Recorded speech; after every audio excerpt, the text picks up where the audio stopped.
Au fil des siècles, lorsque les devises perdaient leur valeur, les gouvernements s'endettaient et la confiance envers les banques diminuait, les investisseurs se tournaient toujours vers un actif, l'or. L'or a résisté aux empires, guerres, faillites, révolutions, crises financières et fluctuations monétaires. Cependant, une nouvelle question émerge aujourd'hui.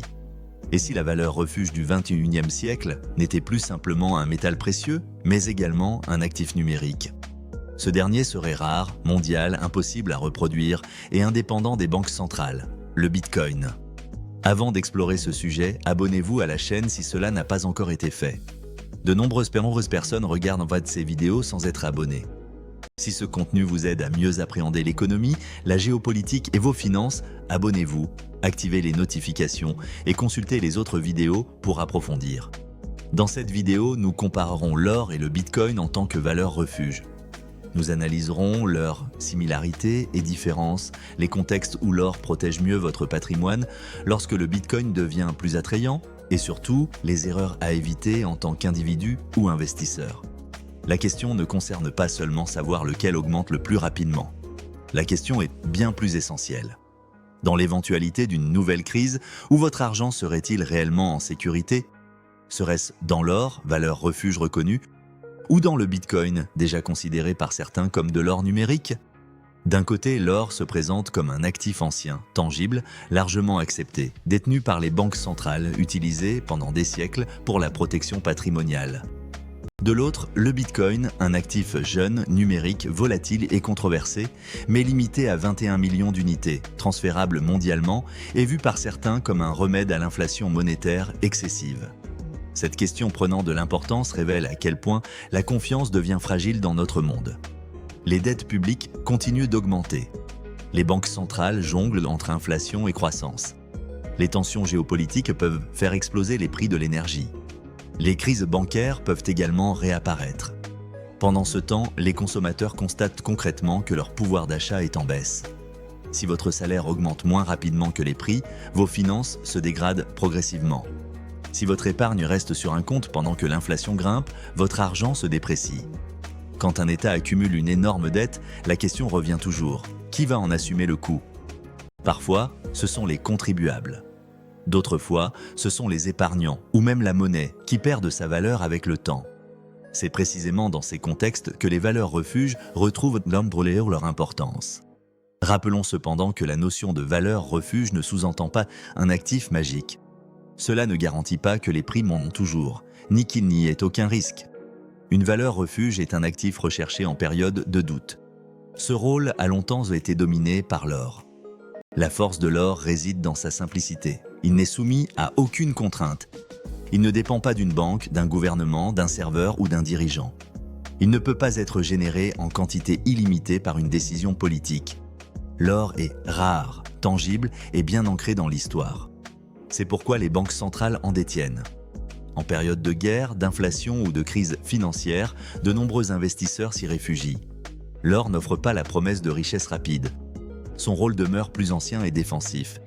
Il est là pour protéger. Il ne génère ni dividendes, ni intérêts, ni cash flow. Mais il conserve une précieuse capacité à préserver sa valeur lorsque la confiance dans le système s'érode. Imaginez une famille ayant économisé pendant 15 ans. Son ambition n'est pas de s'enrichir rapidement. Elle souhaite avant tout que son épargne ne perde pas de valeur face à l'inflation, une crise ou une instabilité politique. Dans ce cas, l'or peut agir comme une forme d'assurance. Pas toute l'épargne. Pas la totalité du patrimoine, juste une fraction. Une réserve ne dépendant pas du système financier, c'est là la force de l'or. Cependant, l'or présente également des limites. Il nécessite un stockage et une sécurité. Il est susceptible d'être volé. Son transport en grande quantité peut s'avérer complexe. Surtout, il ne génère pas de revenus. Acheter de l'or trop cher, après une phase d'euphorie, peut entraîner une attente prolongée avant de retrouver son coût initial. Ainsi, l'or protège, mais il ne travaille pas. Et c'est précisément dans ce domaine que le Bitcoin attire une nouvelle génération d'investisseurs. Bitcoin est né d'une idée audacieuse, développer une monnaie numérique indépendante des banques centrales, non soumise à une production illimitée, avec une offre maximale connue d'avance. Il n'existera jamais plus de 21 millions de Bitcoin. C'est cette rareté intrinsèque qui pousse certains à le considérer comme une forme d'or numérique. Comme l'or, Bitcoin est rare. Comme l'or, il échappe au contrôle d'une banque centrale. Comme l'or, Bitcoin attire ceux qui se méfient d'une création monétaire excessive. Cependant, à la différence de l'or, Bitcoin est un actif numérique. Il peut être transmis en quelques minutes à l'échelle mondiale. Il peut être détenu sans banque, à condition d'être correctement sécurisé. Il est divisible et se positionne dans une ère où une partie considérable de la richesse devient numérique. C'est ce qui rend le Bitcoin si captivant, mais cela le rend aussi dangereux. Voici pourquoi Bitcoin n'a pas la même longévité que l'or. L'or a traversé des siècles d'histoire. Bitcoin, lui, a connu à peine plus d'une décennie de reconnaissance mondiale. L'or est accepté par les banques centrales. Bitcoin, en revanche, suscite encore des débats. L'or est, en général, moins sujet à la volatilité. Bitcoin peut subir de brutales baisses en un temps record. L'or rassure les investisseurs prudents, tandis que Bitcoin attire souvent ceux qui prennent des risques importants. C'est ici que beaucoup se trompent. La simple mention que Bitcoin est de l'or numérique amène certains à croire qu'il offre la protection que procure l'or. C'est une idée trompeuse. Bitcoin a le potentiel de devenir une valeur refuge dans certaines circonstances. Cependant, il peut également avoir le comportement d'un actif spéculatif, particulièrement lorsque les marchés paniquent, les taux montent ou que la liquidité se tarit. Lors de périodes d'euphorie, Bitcoin peut en effet augmenter beaucoup plus rapidement que l'or. Mais durant les phases de panique financière, il peut également chuter de manière considérable. Voici la distinction basique entre une assurance ancienne et un spéculatif monétaire. L'or est lent, lourd, tangible et éprouvé. Le Bitcoin est rapide, numérique, limité mais encore en phase de développement. Alors, que se passe-t-il lors de divers scénarios de crise? Dans le premier scénario, une inflation galopante. Face à la hausse des prix de l'énergie, de l'alimentation et des matières premières, les ménages doivent composer avec un pouvoir d'achat amoindri. Dans une telle situation, l'or redevient attirant en tant que protection contre la dévaluation monétaire. Le Bitcoin pourrait aussi séduire ceux cherchant à se prémunir contre l'hyperinflation. Mais sa réaction est moins prévisible. Il peut s'apprécier si les investisseurs se détournent de l'ancien système monétaire, tout en déclinant si les marchés liquident leurs actifs à risque pour récupérer des liquidités. Deuxième scénario, une crise bancaire. Si la confiance dans les banques faiblit, l'or rassure parce qu'il peut être détenu physiquement. Il n'est pas assujetti à un compte bancaire. Le Bitcoin pourrait également jouer un rôle crucial, permettant de détenir de la valeur en dehors du cadre bancaire traditionnel. Cependant, cela vient avec une condition essentielle. Il est crucial de maîtriser ce système. Si votre Bitcoin est raflé par une plateforme qui suspend les retraits, vous restez dépendant. Si vous perdez votre clé privée, vos Bitcoins sont irrémédiablement perdus. En cas de piratage, il y a souvent peu d'options pour annuler la transaction. Bitcoin offre davantage de liberté, mais cela entraîne aussi plus de responsabilités. Troisième scénario, une guerre ou une tension géopolitique majeure. Dans ce contexte, l'or a toujours un avantage historique. Les marchés réagissent traditionnellement à l'or. Les banques centrales savent qui et pourquoi elles en détiennent et les investisseurs saisissent son rôle. Le Bitcoin peut aussi gagner en pertinence en cas de méfiance envers les monnaies et les États. Cependant, lors de crises entourant l'infrastructure, il devient dépendant d'Internet, de l'électricité et de la confiance dans le réseau. Cela ne signifie pas que le Bitcoin cesserait d'exister, mais sa réputation de valeur refuge reste moins avérée que celle de l'or. Quatrième scénario, une baisse des taux d'intérêt et un retour à la liquidité. À ce moment-là, Bitcoin peut bénéficier d'un avantage lorsque l'argent devient moins cher et que les investisseurs reprennent plus de risques. Bitcoin peut croître plus rapidement que l'or. C'est ce qui attire ceux en quête de performance. Soyons cependant honnêtes, ce potentiel d'ascension est accompagné d'un risque de baisse similaire. L'or assure une meilleure protection en période d'incertitude. Le Bitcoin connaît fréquemment de meilleures performances lorsque le marché se montre plus audacieux. C'est une distinction cruciale. Cinquième scénario, une perte de confiance dans les monnaies traditionnelles. C'est un terrain d'entente entre l'or et le Bitcoin.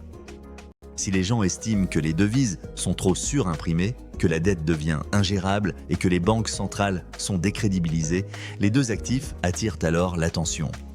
L'or parce qu'il reste la protection traditionnelle. Le Bitcoin en tant qu'alternative numérique à la monnaie étatique. Mais encore une fois, ces deux actifs ne s'adressent pas au même type d'investisseurs. L'or convient à ceux qui veulent protéger leur patrimoine. le Bitcoin parle à ceux qui cherchent également une prise de risque transformateur. Opposer ces deux actifs de manière simpliste est dangereux. Le véritable enjeu n'est pas de choisir entre l'or ou Bitcoin, mais de déterminer quel risque vous souhaitez couvrir. Si l'inflation, la guerre ou une crise monétaire classique vous inquiète, l'or a du sens. Si vous craignez un système financier trop centralisé, une surproduction monétaire ou un monde numérique, Bitcoin est pertinent aussi. Mais pour ceux recherchant une stabilité, Bitcoin ne remplace pas l'or. Et pour ceux en quête d'une forte croissance potentielle, l'or n'égale pas le Bitcoin. Illustrons cela avec 3 exemples simples. Premièrement, imaginons une famille à revenu moyen, désireuse de conserver ses économies et préoccupée par la possibilité d'une dévaluation. Pour cette famille, la priorité n'est pas à la spéculation. C'est survivre aux crises, garder une réserve et éviter d'exposer tous leurs actifs au marché. Dans ce cas, une petite portion d'or peut donner du sens, car elle agit comme une assurance. Il ne faut pas s'attendre à une miracle, mais l'or peut stabiliser une partie de leur épargne. Deuxième exemple, un jeune investisseur de 25 ou 30 ans avec des perspectives à long terme, peu de dettes et une tolérance à la volatilité. Pour lui, investir une petite part dans le Bitcoin peut être raisonnable. Non pas parce que c'est une garantie, ni parce que Bitcoin va nécessairement remplacer l'or. Mais il existe un potentiel d'accroissement si son adoption se maintient. Cela dit, cette exposition doit rester modérée. Il doit être capable de faire face à une chute importante sans céder à la panique. Enfin, le troisième exemple, une personne s'approchant de la retraite. Son objectif diffère. Elle ne peut se permettre que son patrimoine ne perde sa valeur de manière importante à un moment inopportun. Pour ce profil, Bitcoin doit être considéré avec une extrême prudence, tandis que l'or s'avère souvent plus adéquat en tant qu'actif défensif, même sans garantie. C'est ici qu'une vérité s'impose. Il n'existe pas d'investissement refuge universel. Un actif peut être judicieux pour une personne tout en étant dangereux pour une autre. Tout repose sur l'âge, les revenus, l'horizon d'investissement, l'endettement, le niveau de connaissance et la capacité à encaisser des pertes. Le véritable danger ne réside pas dans l'or ou le Bitcoin. Le plus grand risque, c'est de ne pas comprendre ce que l'on achète. De nombreux contenus exploitent la peur. Certains marchands d'or affirment que le système va s'effondrer imminemment, que toutes les monnaies seront condamnées et que seul l'or pourra vous sauver. D'autres partisans du Bitcoin soutiennent que toutes les monnaies traditionnelles vont disparaître, que les banques centrales perdront leur influence et que Bitcoin deviendra inévitablement le système monétaire mondial. Dans les deux cas, prudence. La peur est un excellent vecteur de vente. Mais investir par peur est rarement judicieux. L'or n'est pas infaillible. Bitcoin non plus, l'or peut baisser. Bitcoin peut faillir. Chacun peut être acquis à un prix excessif. Les deux peuvent être mal manipulés. La véritable intelligence financière ne réside pas dans le choix d'un camp comme une croyance rigide.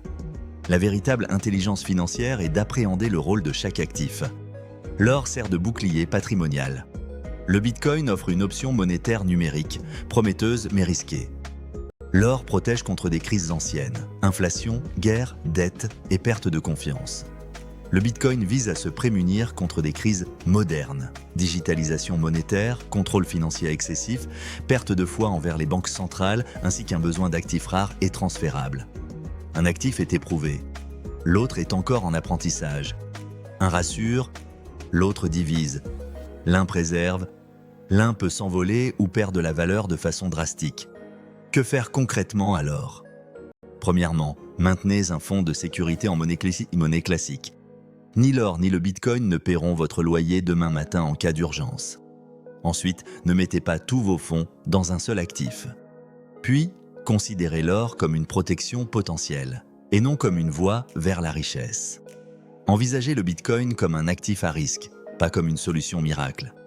Évitez l'endettement pour acheter de l'or ou du Bitcoin, car cela peut transformer une mauvaise décision en un désastre. Évitez d'acheter uniquement pendant les phases de forte médiatisation, lorsque les prix flamboient et que les réseaux sociaux promettent des gains rapides. Et surtout, sachez pourquoi vous réalisez un achat. Acquérir de l'or pour se protéger de l'instabilité est une approche sensée. Acheter du Bitcoin en comprenant sa rareté, sa volatilité et ses risques technologiques en est une aussi. Investir uniquement pour ne pas manquer une opportunité, c'est se méprendre. Dans un monde incertain, chercher à protéger son argent est normal, normal. Cependant, la protection ne provient pas d'un actif imaginaire. Cela exige une stratégie, une part de liquidité pour les imprévus, des actifs solides pour le long terme, une diversification judicieuse, une compréhension nette des risques. Et surtout, pas d'illusion. L'or a prouvé son rôle pendant des siècles. Bitcoin veut démontrer son importance dans le siècle qui s'annonce. Peut-être que les deux coexisteront. Peut-être que l'or restera le refuge ultime. Peut-être que le Bitcoin deviendra une valeur refuge majeure dans l'univers numérique. Mais pour l'heure, faisons preuve d'honnêteté. L'or est une valeur refuge confirmée. Bitcoin représente un potentiel refuge encore instable et contesté.